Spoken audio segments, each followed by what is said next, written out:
Hey everybody! Today we are still talking about dramas. That's the genre of our books all this week, dramas. So today we're going to read a very good drama called A Crow, a Lion, and a Mouse. Oh my! So, let's think about that. The title of the book is A Crow, a Lion, and a Mouse. Oh my! What do we make a prediction that this book is going to be about? If I was making a prediction, I would guess it's got something to do with a crow, a lion, and a mouse. What do you guys think? Let's keep reading and find out. So again, here's this word genre. We're doing a genre study. Dramas are plays that are read and performed. As you read A Crow, a Lion, and a Mouse, oh my, look for the setting, or when and where the story takes place. Remember, we've talked about setting. Setting is when and where the story takes place. A narrator who reads the words the characters do not say.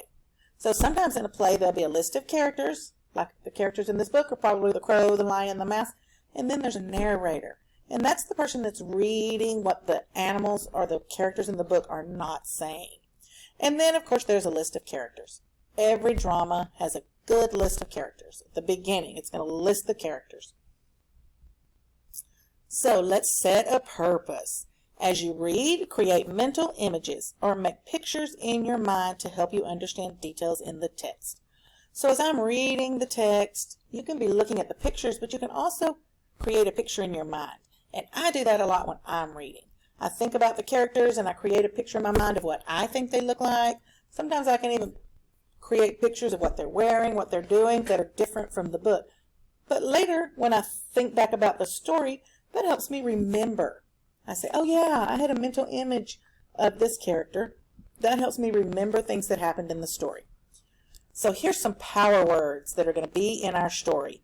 Plain, bind, narrow, and clever. These are power words, and we're going to look for them in our story as we read and listen for these power words. And we can probably get clues from the text about what those words mean in the story. Remember when we're reading and we get clues from the text if we don't know what a word means?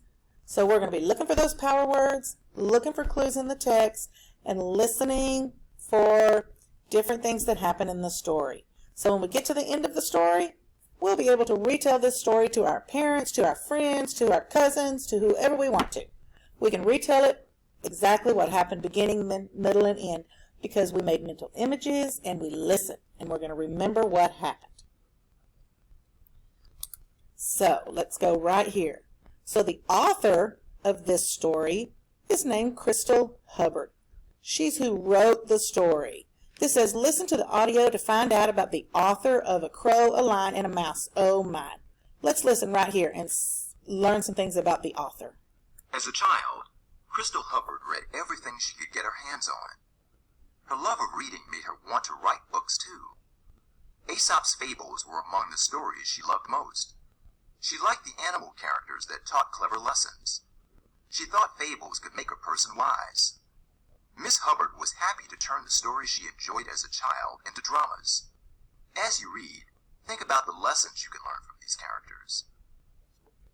So, Crystal Hubbard is the author of our story, and she loved to read when she was a little girl just like you guys. She loved to read, and that made her want to write books. So see, even when she was young like you guys, she already knew she wanted to write books when she grew up. So let's read her story, A Crow, a Lion, and a Mouse. Oh my. Oh, the lion and the mouse. So right here we have the cast. That's the list of characters. Looks like there's a narrator, a lion, a mouse, Hunter 1, and Hunter 2. So just by looking at this cast of characters, we can make some predictions that maybe the lion and the mouse are being hunted by someone, because there's a lion and a mouse and 2 hunters in our story. So let's read and find out what happens. Narrator. On a sunny plain in Kenya, a lion sleeps. So let's talk for a minute about this word right here, plain.